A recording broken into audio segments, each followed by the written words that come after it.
This is Karen with newclevelandradio.net, and it is time for Brief Belief. And for those of you who have been following us for the last 6 months, I wonder if we even realize that we've been on air for 6 months. But we're dealing with all forms of grief. And I'm really excited that this panel has come up with some wonderful shows. And today, Kristy Anderson has a guest with us. So, Kristy, if you want to go ahead and introduce your guest, and then we're going to let her take the microphone. Okay, sounds good. Well, I'm super excited for this day. I am so excited to have Lauren Herzak-Bauman with us today. Let me get into that. Let me slow down. So I'm just really excited. I love Lauren. She has a studio called Lauren HB Studio, and that's where I met her. I'm going to get into that in a little bit, but I first of all kind of want to talk about what we're going to talk about today. And I also want to give a disclaimer. So our podcast today is about what happens when we allow our grief to show up. What happens when we give space to our grief? And my disclaimer is this: I know that not everybody is in the same place, and that sometimes all we can do when we're in our grief is just survive the moment. And I want to just recognize that and acknowledge that, and acknowledge the fact that there are some listeners who may not be where in this moment right now with what we're going to talk about. They may just be able to survive the day, survive the moment. And I just want to acknowledge that and recognize that.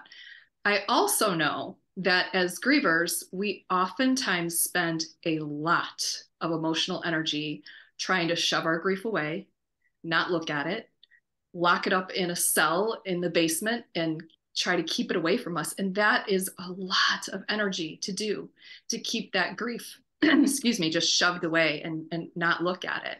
So I want to talk today about what it might look like if we gave space to our grief, if we let our grief show up. And that leads me to Lauren. So I want to talk about how I met Lauren. I met Lauren at an event. She's an artist, an amazing artist, by the way.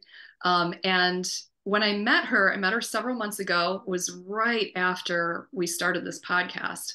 And I don't remember exactly how our conversation went. I just know that at some point I mentioned something about it being a grief recovery method specialist. And I don't remember, Lauren, exactly what you said to me, but it was something along the lines of like having had quite a bit of grief starting at a young age and throughout your adult life, and how you kind of used your art as a way to kind of express your grief and kind of walk through your grief.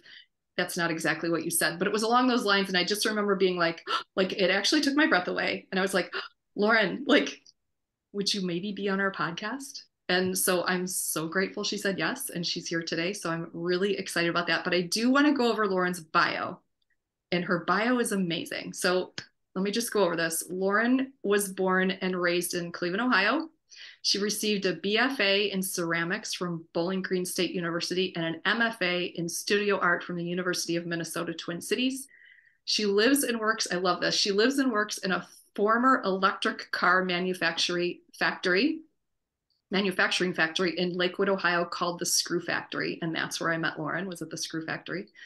Lauren has had recent commissions, including the Marriott International Headquarters in Washington, D.C., the Westin Hotel in Tempe, Arizona, the Ritz-Carlton in Naples, Florida. And she also has had solo exhibitions at Spaces Gallery, Cleveland, Harcourt House, Edmond, Alberta, and the University of Michigan Medical Center. And there's more. So the list goes on. So make sure you check our show notes to read more about Lauren, and there will be a link to her website. Find her on Instagram. Lauren's, what's your Instagram handle? Lauren HB. Lauren HB, that's easy. So yes, make sure you check out her stuff. Her stuff is truly, it's beautiful and amazing. And I love her. She has this flowy energy about her. Like, she's just calm and she's open, and I just love her. So I am excited to hear from Lauren, and I promise you, Lauren, I'm going to let you talk. But one more thing. I want to read something from a book that was really significant to me when I first went through my major losses. This was before I became a grief coach. And for listeners who haven't been following us the whole time, my grief story includes three very core people in my life that I lost all within 13 months of each other. Just, from the first one to the last one was 13 months. And they were very core, intense relationships that were really significant, 2 to death and 1 to estrangement. And after those 13 months, I was lost. I mean, I was walking around in a daze. I couldn't function. I didn't know if I was going to make it. I really didn't know if it's going to make me cry. I didn't know if I would survive it. And reading this book helped me quite a bit. And it's called Permission to Grieve: Creating Grace, Space, and Room to Breathe in the Aftermath of Loss. And it's written by Shelby Forsythia. Again, she is not paying me to say this. I love Shelby. She's wonderful. I love her. She's written 2 books. I love both of them, but this one really helped me so much. Actually, she's the reason I became a grief coach. So I want to read this from her book, Permission to Grieve. She's talking about permission to do. And she says in here, permission to do is about letting grief have free expression out in the world. It's allowing yourself, and sometimes others, to express your grief through making things, saying things, and doing things. It's asking yourself, how would I like to honor my grief today? And letting that grief's physical manifestation, however it appears, to be okay.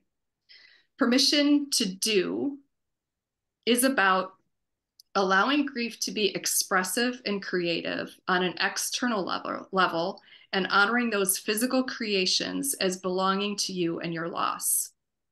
Rob Bell writes about being creative in the aftermath of loss in his book, How to Be Here. He argues that expressing ourselves creatively in the wake of suffering and tragedy is a window to giving ourselves permission to participate in our futures, because we didn't always sign up for what happened in the past.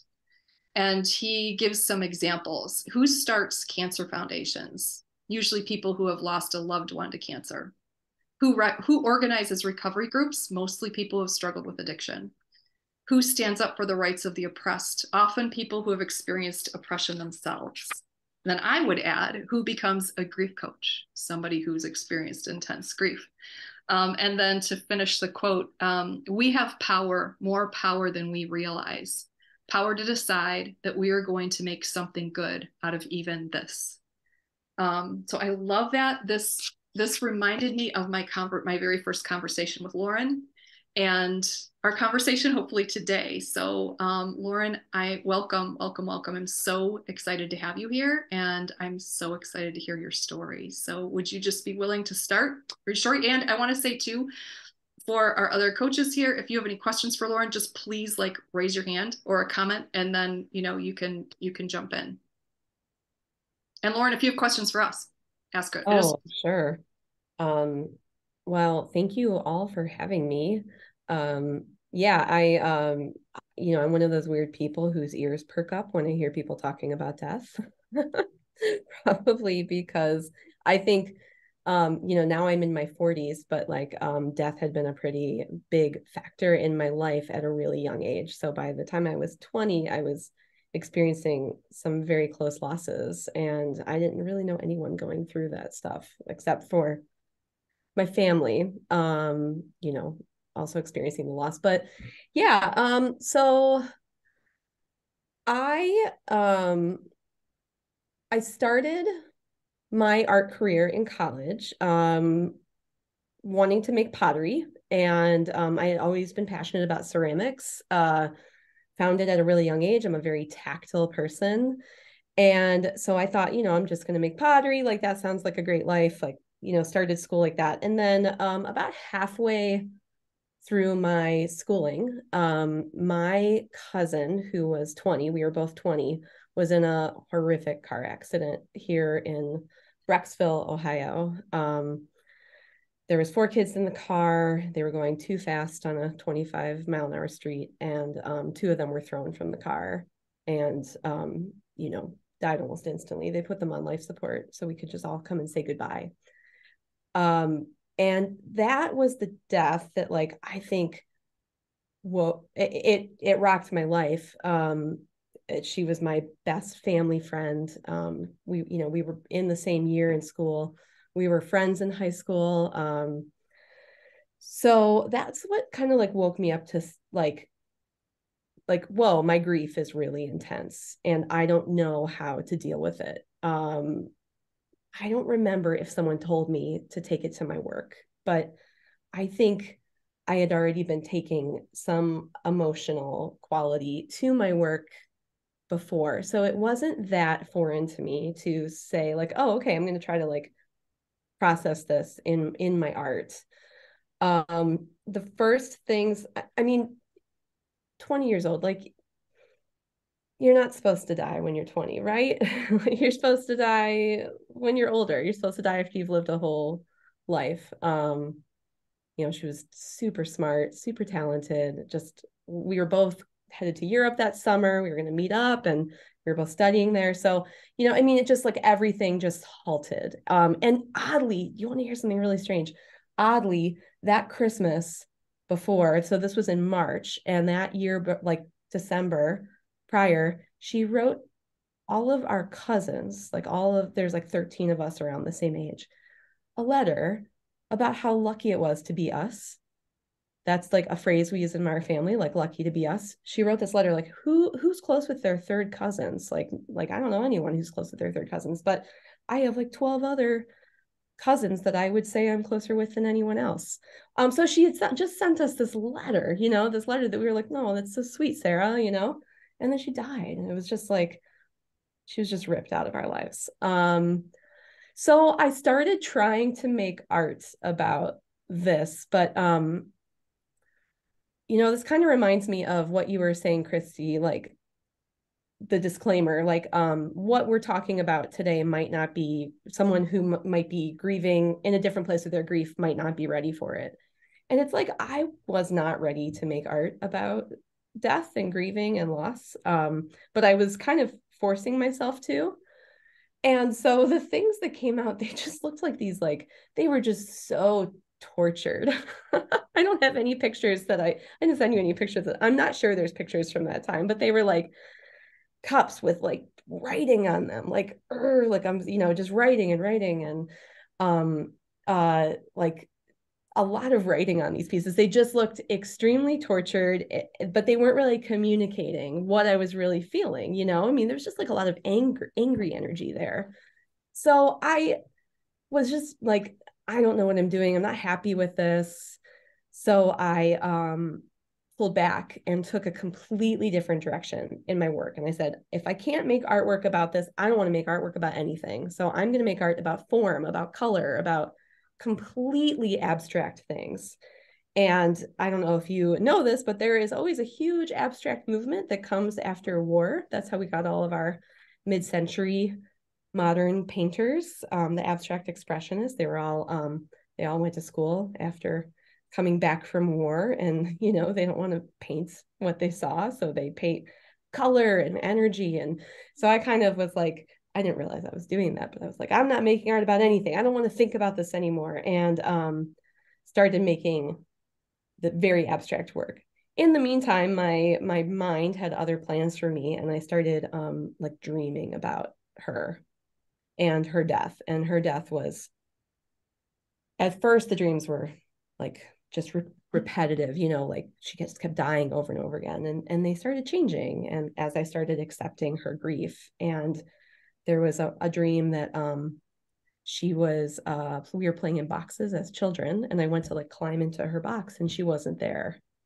And I woke up and was like, okay, this is interesting. Like, how do I tell this story about loss, So I started making art, kind of interpreting these dreams of mine where she just wasn't there. And I started using books and kind of like as like a journalistic item in these pieces. And so I stacked one box full of books and left one empty, right? My box is full, hers is empty. And started like really getting these ideas out and feeling like I was processing that not only was I processing, but I was sharing something really important, you know, like here my life continues on. And by this time, a few years had passed. So here my life continues on, and your life is stuck at age 20, right? So using numbers to show my life continuing and hers not. And I think my work helped me. I think it helped me process it. The dreams kept changing. They got less and less violent. They got more like there was one dream like, hey, will you please tell my dad I'm okay? Like things like that. I mean, like wild stuff. So like I used that work and applied to grad school, and I feel like it was like I was like finally saying something, you know. I had things to say. It was still like kind of these abstract ideas, but using this like really representational imagery. And I got into grad school, and that was so about 6 years had passed. And then that first semester of grad school, my sister passed away. And it was kind of, I mean, I just kind of felt like, I'm like, okay, I've moved through this. It took me about like, I'm sorry, it was 4 years. Like it took me about 4 years to like really move through this. And then my sister died. And my sister, she had a disability. She was 10 years older than me. She never lived at home. She passed away when she was 35. And like we were told she wasn't going to live past 5, you know, so to live to 35, like great. She had cerebral palsy. And she went quickly, which we were appreciative. But I was living away. I was at grad school. I was living in Minnesota. So I came home. And I wasn't like making work about death at that time necessarily, or loss. I was like starting grad school. I was like new horizon, right? New stuff, like new ideas to work through. But I came home. I briefly contemplated not going back to school, and you know, like just leaving the country or doing like just escaping. And I decided that wasn't going to work. So I went back to grad school and started trying to, you know, assimilate to life without a sister. And that was when, I mean, I think with a bit of time and maturity, I think these ideas, like I started to really find what I wanted to say. And what I discovered I wanted to say was that I wanted to like shine a light on absence and loss in our lives. And I wanted to give loss and absence a presence. You know, I mean, it's not necessarily about death. The work. It's like really about grief and loss. I had a visit with a professor who introduced me to the material of porcelain, and I had never really worked with it before. And porcelain is this like, if you've ever worked with clay, like, you know, clay is like this soft lumpy thing, but like porcelain, it's like cream cheese. Like it just like moves, like it's like super smooth and it's hard to control. It's reactive. It's a reactive material. And I discovered that I could like get that sort of emotional, like kind of pulled back, but like emotional gesture that I wanted to create. So she showed me, this wonderful woman who's passed now, showed me about how to, like we played that day with like drawing a line through the clay and then like just ripping it a little bit and kind of pushing that tension of like what's here, like, you know, what's here and then what's gone, you know. So I started finding like started finding in my voice in like these like liminal spaces, right? Like the in between. I started using the words that you hear when someone dies. I am so sorry. I'm so sorry. I'm so sorry. And I was like, stop saying it to me. Like it doesn't, it's so hard to resonate with those words. So I started writing those words in porcelain and ripping them so that like to kind of talk about the tension that was between those words. And all of this is going on, I'll say, living in Minnesota, being new to Minnesota was an adjustment. Minnesota is filled with very stoic people who don't like to talk about their emotions. So I would be like maybe crying in my studio and someone would walk in to have a conversation with me and like, okay, turn around and walk out. Or I had a friend, you know, a woman I thought, you know, she just wasn't equipped. I don't blame her, you know, but she like, I'm crying about having lost my sister. And she's like, I don't know. I can't talk about this, Lauren. Like, how about I take you home? It's like, there was no space to grieve. So here I am in this new place and I have no space to grieve. Religion has the comfort that religion can offer to some wasn't there for me. I wasn't responding to, you know, the ideas that Western Christianity offers. That's not where I was finding my voice, like my grief place. So now my direct community is incommunicado. Religion, which I had grown up with, like was like, nope. My family is far away. You know, so I kind of had no other choice but to turn to my work, you know. So like I started making that work about those words after like a very blurry 4 or 5 months. Can't tell you really what happened during those few months. Yeah. So there were the words, I'm so sorry. Mm-hmm. Were there also shapes that resonated with different materials? Yeah. So, you know, I had been working with this idea of books like several years prior, like as like this journalistic thing. And I kind of took that idea of like that piece of paper in a book as this very expressive item. I started thinking about how these events, you know, transform our lives. And so like how like a single event is here, right? And everything else is influenced from it. And so I started using the piece of paper, partially from this idea of the book, and then actually it was another dream I had where I had all of these book references. And a woman who lived with my sister used these books for stimulation, and she would flip through these books. 1 second, I have one right here. She would flip through these like jewelry books. I probably have to unblur my screen for you to see that. Oh, there. And they would eventually start looking like this, right? So she would do something to influence them. And then the result was this. And this is what struck me as like this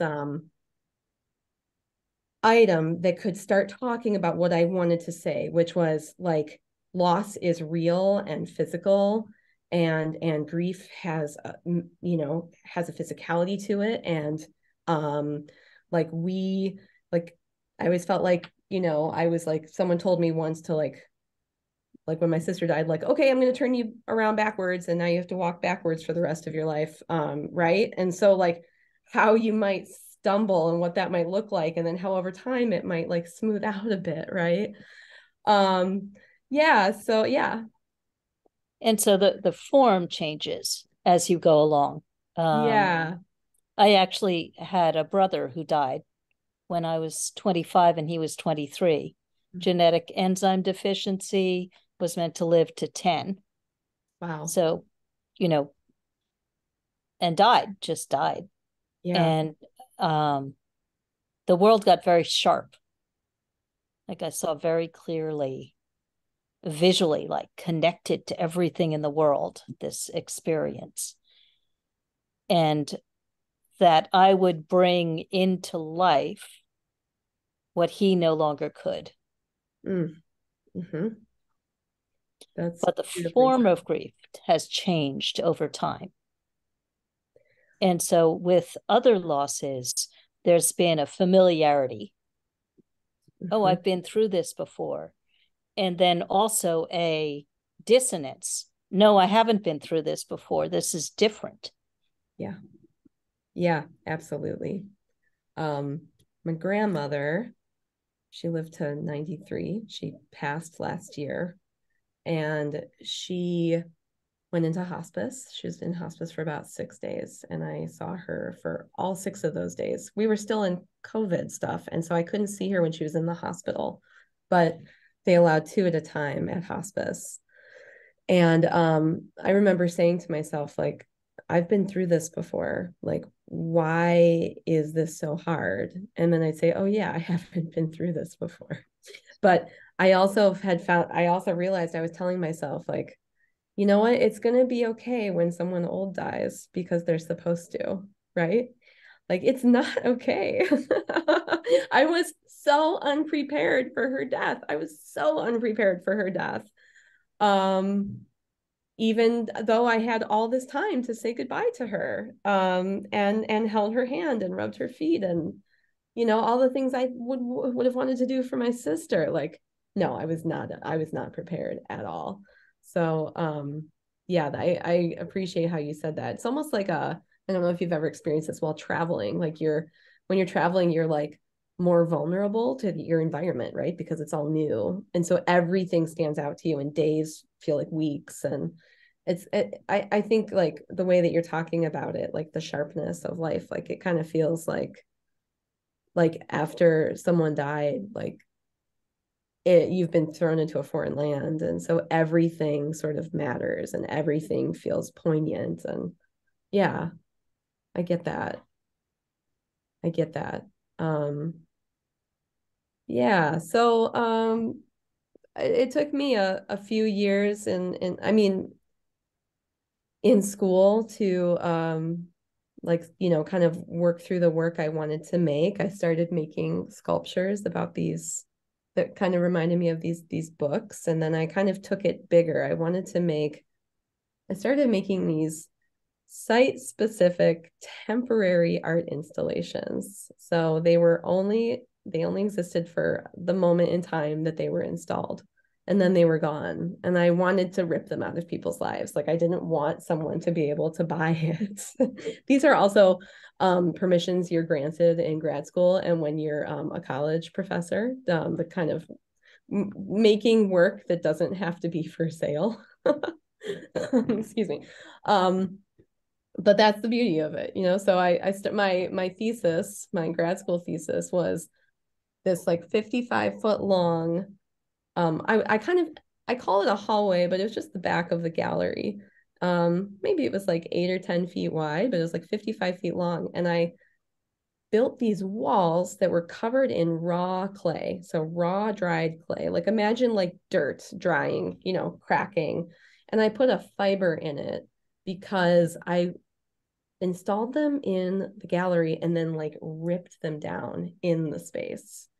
So I was going for like this abandoned building kind of aesthetic, and I wanted to really, and that's all that there was. And there was light bulbs hanging, and that was it. And so I mean, the idea, we shut the lights off in there, so like these bare, like vintage bare bulbs and this like ripped walls, kind of like that's all that you could be within the space. And I really wanted people to question the absence, to get uncomfortable in the absence. Like, they're expecting something else and there's nothing, right? Like, I wanted that nothing to just kind of shout at people. And it was effective, I think. It was a successful show, and it's opened up a new way of working. I worked on several installations in that nature of sort of shining a light on absence or pointing a light on nothing and keeping the something kind of off on the side to really emphasize and kind of point to the discomfort that comes from absence. Lauren, oh, sorry. Carol, go ahead. Go ahead. I'm curious, were you able to see how the way you expressed yourself, how grief showed up in your artwork, were you able to see how that affected others around you? Well, at my thesis show, a couple of people cried. Okay. Yeah. So like, yeah. And there was 7 of us in the show. And so I had like the back of the gallery, and everyone else has lights on, lights pointing at artwork, right? And then you walk into my space and like a hush came over the space and people would sort of like quietly move through it. And yeah, like I saw some tears. I saw some like, people come out of the space like, whoa. And I just was like, whoa, like I think we're like I'm saying something and you're getting what I'm saying. Like that's great. I felt like finally people saw me in my grief. They saw me.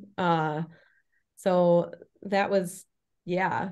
It's really cool. That leads up to my questions to you too, and it's twofold. One, you're doing your own therapy, your grief therapy.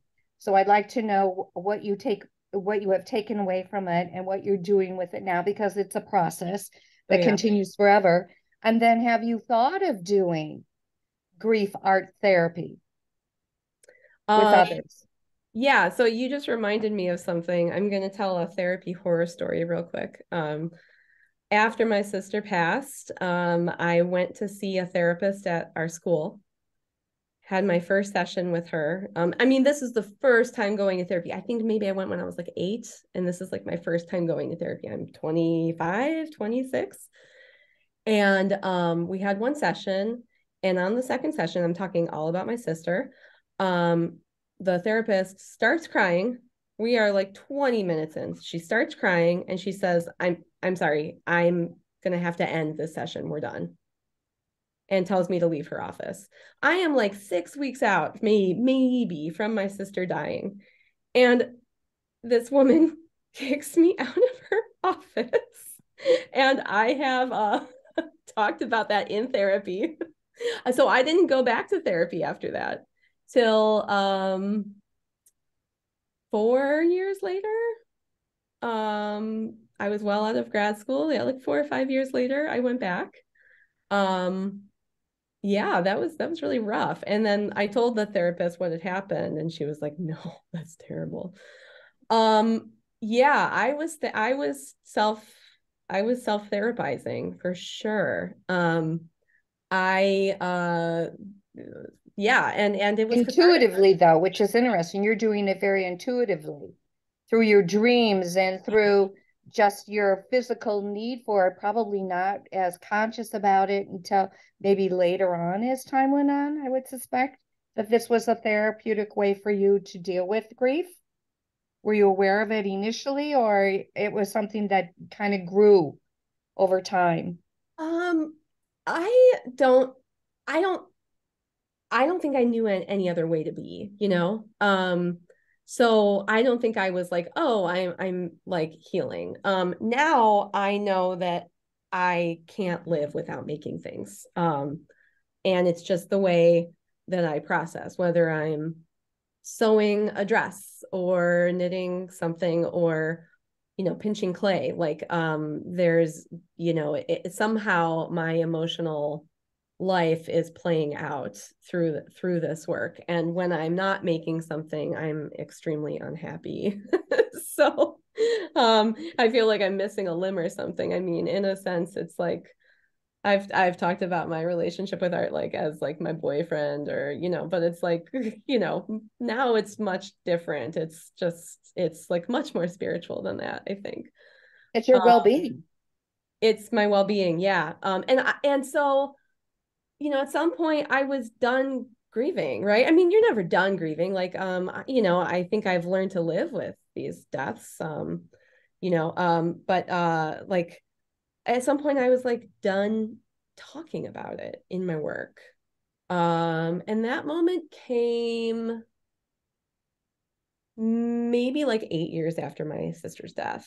And it also coincided with the start of my relationship with my now husband. And, we have a child, and I started moving into a really happy time of my life. I spent my 20s as a very sad, distraught, angsty person. And then like all of a sudden I like kind of found happiness, and we were on the path to buying a house and getting married and having a kid. And and I realized I'm I think I'm done talking about this in my work. But it's not that easy, you know. I couldn't just turn it off. It wasn't a faucet. So, you know, I think I spent a couple of years trying to understand how to make work that had this kind of emotional charge or came from this place that no longer was about that. And I started connecting with this this concept called amor fati. I don't know if you've heard of it. It's Latin, amor fati, love of one's fate is what it stands for, love of one's fate. And it means that it's like this philosophy that everything that happens in life is good and necessary. So, you know, you're not going to stop it from happening. So like, how do you live with it or learn from it or kind of incorporate it, I guess. So I started using, I don't know where, I mean, I'm the person who Googles like things about death, you know, and like finds all these crazy terms. And I'm like, oh, that's kind of interesting. Amor fati. And so, excuse me, I started using this concept and kind of exploring how this concept related to my own work in grief and loss and how maybe it could be a stepping stone for something else. And yeah, so like I mean, no one wants anyone to die, but I mean, something beautiful came from my cousin's death. Something beautiful and transformative and that could help others came from my sister's death. Have you heard of death cafes? So yes. I started hosting death cafes at cemetery. You know, that was like a very, again, like, you know, those who host death cafes have probably had death in their lives, right? You know, they were sort of like lighthearted events about death. You know, the conversation went, it wasn't about me, it just went whichever way. Yeah. So I had my husband's ashes in a vial from Bed Bath and Beyond. And I was at my bereavement group and someone in the group said, oh, that's the Beyond in Bed Bath and Beyond. Oh, it was the best death joke I've ever heard in my life. That's fabulous. Isn't that epic? Oh, it's so good. But the thing I wanted to ask you about and talk about a little bit, because for me it's not clay, and my husband was an artist, so art was kind of his thing. I didn't dare do his thing because he was really good. But writing and singing were my self-expression, creativity. So I wanted to, and you said, you know, if you're not knitting, if you're not, so there's the clay, and then there's the other self-expression and creativity that I wanted to bring up, because it's not clay for everyone. For me, it's words. And immediately after my husband died, if you look way back in my blog to right after my husband died, they're brutal. Those words are incredibly hard to read. And then they morphed going along, right? Yeah. But the importance of pointing out that for our audience, they're all different kinds of self-expression and creativity. Oh, yeah. And it's not a matter of, it's what's yours. Absolutely. Absolutely. You know, I'm glad you brought that up, because right after my mother's father died, my mother had always been a very creative person, but she kept saying there was something missing. And one day she went over to the local hospital and she said, do you have anybody who holds newborns that are being adopted, or maybe the mother was a drug addict? And they said, oh my God, yes, we do. My mother did that for 30 years. Once a week she went, and none of us knew she was doing this up until the last couple of years. And she said she remembered her father holding her as an infant. And she felt that she had to give back. And who would have known? Because she was creative like her father. And she continued that creative side, but it was that embracing. And so I think we all find something. We may not realize it at the time, but deep down, don't we all want to survive? And I think that's really what it boils down to survive. You have to find that one little niche that can take you to the next day. There's an artist. Go ahead, Lauren. Please. I was just saying, and finding that niche can be the difficult task, that journey, and finding it, just like the journey that Lauren went on, right, and finding her expression in art and how to do it, but also the anger that she went through before she was able to find a true outlet for it. But dealing with it, outlets, different phases, different ways on her journey. And where Allison did her writing, I do my dancing.